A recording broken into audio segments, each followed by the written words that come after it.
మాజీ ముఖ్యమంత్రి వైఎస్ఆర్సీపీ అధినేత జగన్మోహన్ రెడ్డి అరెస్ట్ దాదాపు ఖాయమైనట్టే అని వైఎస్ఆర్సీపీ శ్రేణులు కూడా మానసికంగా సిద్ధమవుతున్న వేళ తెలుగుదేశం పార్టీకి అనుకూలమని పేరున్న పత్రిక ఒక కథనం ఆసక్తికరంగా రాసుకొచ్చింది.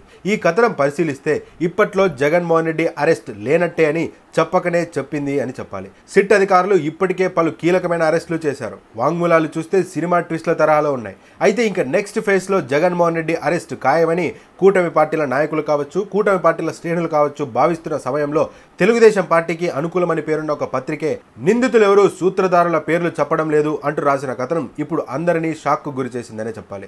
వైఎస్ఆర్సీపీ ప్రభుత్వంలో లిక్కర్ స్కామ్ జరిగిందని, 3,000 కోట్లకు పైగా కుంభకోణం జరిగిందని కూటమి పార్టీల నేతలు ఎన్నికలకు ముందు నుంచి ఆరోపిస్తూ వస్తున్నారు. ప్రభుత్వం ఏర్పడిన తర్వాత సిట్ను వేశారు. అయితే ఇప్పటి వరకు సిట్ కనీస ఆధారాలు కూడా సేకరించలేకపోయారు. కానీ వాంగ్మూలాల ఆధారంగానే అరెస్టులు చేస్తున్నారు. ఇప్పటి వరకు ఈ కేసు వాంగ్మూలాల ఆధారంగానే ముందుకు వెళ్తూ ఉంది. మరి ఇందులో మీడియా పాత్ర కూడా బలంగానే ఉంది. ఎవరిని ఎప్పుడు అరెస్ట్ చేస్తారన్నది, ఎవరిని ఎలా అరెస్ట్ చేస్తారన్నది ముందుగానే చెప్తుంది. అంతేకాకుండా సిట్ అధికారులు విచారణలో ఎటువంటి ప్రశ్నలు అడుగుతున్నారని, దానికి నిందితులు ఎటువంటి సమాధానాలు చెబుతున్నారన్నది కూడా ఏదో పక్కన కూర్చొని విన్నట్టుగా పత్రికల్లో కథనాలు రాస్తున్నారు. అయితే ఇటీవల జగన్ ఓఎస్డీ కృష్ణమోహన్ను, మాజీ ఐఏఎస్ ధనుంజయ రెడ్డిని అరెస్ట్ చేయడంతో ఇక నెక్స్ట్ జగన్మోహన్ రెడ్డి అరెస్టే అని అందరూ మానసికంగా సిద్ధమవుతున్నారు. కానీ ఈ సమయంలో నిందితులు ఎవరు, తమ వెనక ఉన్న సూత్రధారుల పేర్లు చెప్పడం లేదని, ఇంకా విచారణకు సమయం పడుతుందని సిట్ అధికారులు పేర్కొన్నట్టు ఒక పత్రిక కథనం రాసుకొచ్చింది. దీంతో ఇక ఇప్పట్లో జగన్మోహన్ రెడ్డి అరెస్ట్ లేనట్టే అన్నది స్పష్టంగా అర్థమవుతుంది.